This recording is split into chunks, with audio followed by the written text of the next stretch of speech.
Bismillahirrahmanirrahim. Assalamualaikum warahmatullahi wabarakatuh. Perkenalkan, nama saya Vivi Alfiani. Saya dari kelas 1 KPC Institut Agama Islam Negeri Purwokerto. Di video kali ini saya akan menjelaskan mengenai hadis mutawatir, hadis ahad, dan skema sanad hadis. Langsung saja kita ke materi yang pertama, yaitu hadis mutawatir. Pengertian hadis mutawatir. Hadis mutawatir adalah hadis yang diriwayatkan oleh sejumlah perawi pada semua tobaqot atau generasi yang menurut akal dan adat kebiasaan tidak mungkin mereka bersepakat untuk berdusta. Selain ada pengertian, ada juga syarat-syarat hadis mutawatir.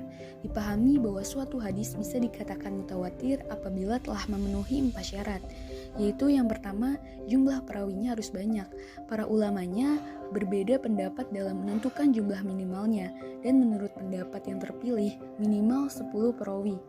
Yang kedua yaitu ada perawi yang banyak ini harus terdapat dalam semua tobaqot atau generasi sanad.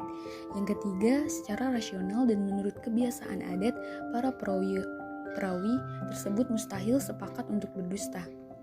Yang keempat, sandaran beritanya adalah panca indera dan itu ditandai dengan kata-kata yang digunakan dalam meriwayatkan sebuah hadis. Selanjutnya ada macam-macam hadis mutawatir. Nah, hadis-hadis mutawatir ini terdiri dari 2 macam, yaitu mutawatir lafzi dan mutawatir maknawi. Pembahasan yang pertama yaitu mengenai mutawatir lafzi. Hadis mutawatir lafzi adalah hadis mutawatir dengan susunan redaksi yang persis sama. Dengan demikian, garis besar serta perincian maknanya tentu sama pula. Muhammad Al-Ajjaj Al-Khatib mendefinisikan hadis mutawatir lafzi adalah hadis yang diriwayatkan secara lafal dari banyak orang yang mustahil mereka bersepakat untuk berdusta dari awal sampai akhir sanad. Sehubungan dengan definisi ini, maka syarat hadis mutawatir lafzi adalah yang pertama, dari segi sanad harus banyak periwayat dan yang meriwayatkan sejak awal sampai akhir sanad. Yang kedua, matan hadis yang diriwayatkan menggunakan redaksi yang sama, maka tidak banyak hadis yang diriwayatkan dengan cara ini. Selanjutnya ada hadis mutawatir maknawi.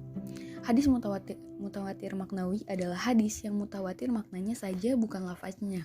Hadis mutawatir sejenis ini disepakati penukilannya secara makna tetapi redaksinya berbeda-beda. Muhammad Al-Ajjaj Al-Khatib mendefinisikan hadis mutawatir maknawi sebagai hadis yang periwayatannya disepakati maknanya akan tetapi lafalnya tidak. Lalu ada contoh hadis mutawatir maknawi adalah hadis-hadis tentang mengangkat tangan ketika berdoa yang diriwayatkan dalam lebih dari 100 hadis, meskipun redaksi hadis berlainan tetapi isinya sama. Selanjutnya kita masuk ke pembahasan materi yang kedua, yaitu hadis ahad. Ahad menurut bahasa adalah kata jamak dari wahid atau ahad. Bila wahid atau ahad berarti satu, maka ahad sebagai jamaknya berarti satu-satu. Sebagaimana dengan pengertian hadis mutawatir, maka pengertian hadis ahad menurut bahasa terasa belum jelas.